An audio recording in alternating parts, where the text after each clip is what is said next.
So that was the game that needed to happen. That was the game that needed to happen to just shut everything up. No BS. No cheap shots. There were some fouls.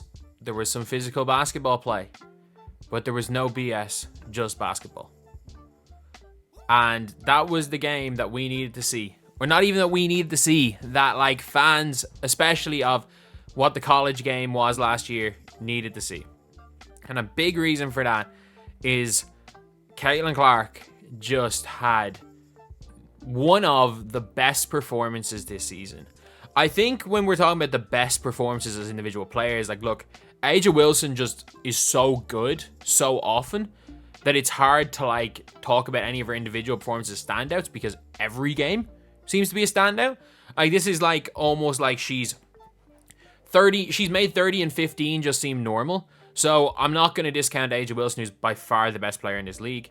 Breanna Steward was really good against the Sky. I think this game was better. Arika Gumboale's 40-point game was incredible. That's in there as well. But this game from Caitlin Clark is one of the 5 best performances in general I've seen this season. And it's not just because of the stat line, it's how it was done. So anyway, before we get on, if you guys are new to the channel, subscribe. We're trying to hit 6,500 subscribers as soon as possible. If you guys are new to the channel and enjoy this content, please subscribe. We would really appreciate it. But anyway, now let's get on to the video. So today, Caitlin Clark scored 30 points. She had 8 rebounds, 6 assists, 4 steals, and was just everywhere. And like, this is a game where she could have had 10 assists. Aaliyah Boston traveled a couple of times and missed a couple of layups. I can't even begin to count the amount of hockey assists Caitlin Clark had. But her whole impact on the game today was unbelievable. And not only that, like, I know she's had a similar stat game against the Sparks. And even though they lost that game, if you watch that Sparks game, she was so much better today. And it's not necessarily that, oh, she's done X, Y, and Z better. Like, for the whole, like, for the team. You could argue, like, in some games, she'd made maybe some better team plays. She'd been moving the ball a bit better. Do you want to know why? There is one reason and one reason only why Caitlin Clark is the most hyped player in the history of women's basketball. And it's not that she's obviously the all-time record scorer, but like she took over from Kelsey Plum. And you can make any sort of like argument, non-basketball argument, why you think it's Caitlin Clark, or why you think Caitlin Clark shouldn't be the face, or not even shouldn't be face, that she was overhyped, because very few people will talk about how unbelievable her game is to watch. A lot of people will talk about how, I'm not even going to give the reasons because this channel is purely about basketball. I want to keep it as much as possible about basketball or just some basketball adjacent topics. I don't want to, you've heard the same arguments over and over again everywhere. But like, there was a reason why she got 100 times more hype than that Kelsey Plum. There's a reason why she got that hype, and it's because of how she played the sport of basketball. It wasn't just that she broke all the records, because people broke all the records. The record was broken 7 years ago by someone who's in the WNBA. The records, it helps. It was because of how she played. It was because you would turn on a Caitlin Clark game and you would be excited. And it didn't matter who you were. If you were a casual basketball fan, if you were a hardcore basketball fan, it did not matter. You would turn on a Caitlin Clark Iowa game and you would know that you are going to be excited. And not just with the Caitlin Clark scoring. You would be excited by seeing Kate Martin, a Fulter, Gabby Marshall running the floor, Kate Martin leading the break, making these passes in like a Showtime-esque like system where the players are running. It's a run and gun style. It's fun to watch. You're seeing a team that, like, look, Iowa were as good a, like, Iowa where it was the Caitlin Clark system. And then you're watching this player go and shoot bombs from 30 like it's nothing. Like, she's must watch. You want to go see it. You're seeing this player shooting this, so you want to go actually watch these games. You want to tune in to watch these games live because you don't know what Caitlin Clark's going to do. You're going to want to see her in person because you don't know what Caitlin Clark's going to do. It's not always about being good. And I will liken this, I will liken the way Caitlin Clark plays to the infatuation people had with Stephen Curry between the years of 2015 and 2017. And you guys might say, oh, like it was LeBron's face of his league. No, he wasn't. The face of the league in those years were Stephen Curry. I went to watch the Brooklyn Nets in 2016, and the Brooklyn Nets were the worst team in the NBA, by the way, that year. I went to watch them in the 2016-2017 season face off against the Golden State Warriors. I got there 90 minutes before the game because I wanted to watch Steph Curry warm up. I had like, not courtside, but like floor seats, the first row behind the basket. I made sure I bought the tickets for myself and my dad behind where the Warriors were going to warm up. Just so we could watch Steph Curry's ball handling drills. Do you not remember how hyped those ball handling drills were? Everything about Steph Curry. Non-basketball fans wanted to watch, and that was what Caitlin Clark brought. Non-basketball fans were wanting to watch Caitlin Clark because they were just in awe about what she did. And that is what she did today. Every single one of those three-pointers is a highlight play. She's coming off screens, going at angles, falling away, hitting them, crossing people up in the corner, step back threes. Heck, even the one that wasn't like, even the shot that didn't count, she ended up shooting like a fall away, or not even fall away. There was like a foul or something called off the ball, and she just decided, I'm just going to shoot the ball from the freaking 35 feet out near the logo on the wing. Good. Every fan in that building would have left thinking, oh my god, this was worth seeing. We got to see Caitlin Clark in person. And I get it, teams shouldn't just sit there and watch this happen. But at the same time, like, it's not like they let her hit these shots. Every shot she shot was a high degree of difficulty shot. It was almost the same shots as she shot against the Liberty. The difference is that she hit 5 in a row. She hit 7. And outside of the 5 in a row, so what was she? 2 of 6 in the other ones? She hit some to start the game. I think she hit 2, maybe 2 of 3 to start the game. She was 2 of 4 at halftime, but then she goes and hits 5 in a row and goes 7 of 11. I know she missed her last 2. But like, that is the thing. When you are a high degree of difficulty shooter, you've got to just keep letting it fly and get into a rhythm. And like when Caitlin Clark sees one shot go in, just like against the Sparks when they won, she didn't have the greatest game. She goes and sees one go in late and shoots another 30-footer to win the game. And it's like, when Caitlin Clark can get hot, and this is on the coach, by the way, she's got to be just let, and she's got to be allowed to let it fly. Because for every 1 of 7 game from 3 she has, she's going to have, for every one of them, she's going to have one of these games where she just has the best game to just watch. And I don't care. I genuinely don't care if you are in the I hate Caitlin Clark brigade. I actually don't care. Because if you typed in the name Caitlin Clark on Twitter, there were a million tweets today. You're going to watch tomorrow and see highlight clips of this unbelievable game everywhere. And look, she's not the best player in the league. She's not. But at the same time, this is the top.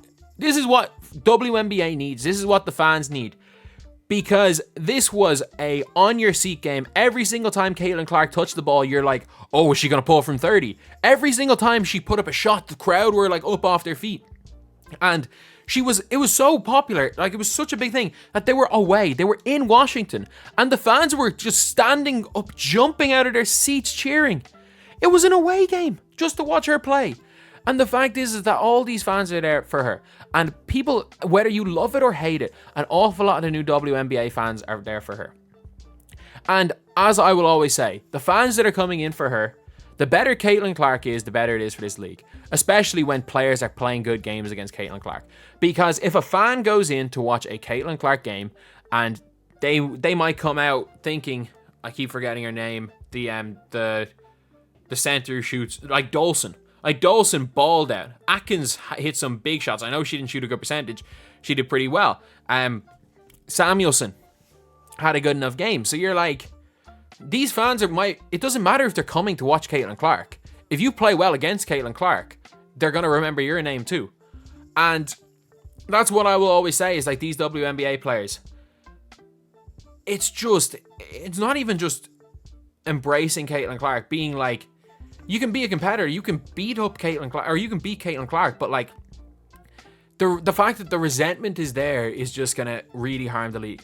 And this was the perfect game because she literally came out today and said, I don't care about all the noise, I just want to play basketball. And then goes and has one of the best basketball performances of the season. And like, you might be saying again, oh, but she had 8 turnovers. I really don't care. Watch the damn game. I've watched so many of these games. I watched Kalia Copper beat the Aces by herself. I watched that full game. In fairness, actually, that's probably, a better performance than this. I've watched Sabrina go off against, not Sabrina, I've watched Breanna Steward go off against the Sky. I've watched Sabrina cook teams. I've watched Erika Gumbuale's 40-point game. I watched almost every Aces game because they just seem to never play. But at the end of the day, it really doesn't matter. This was the game. This was the game that everyone needed to see. This was the game the WNBA needed. And she has just shown, you can see by social media interactions based on this game, it is almost like it could get to like the Iowa level of hype. And just like in college basketball, where everyone is there, or everyone might be initially buying the ticket to watch Caitlin Clark, they'll stay to watch Angel Reese. So many people became fans of LSU because of that thing. And no, it was not the opposite way where Caitlin Clark became known because of Angel Reese.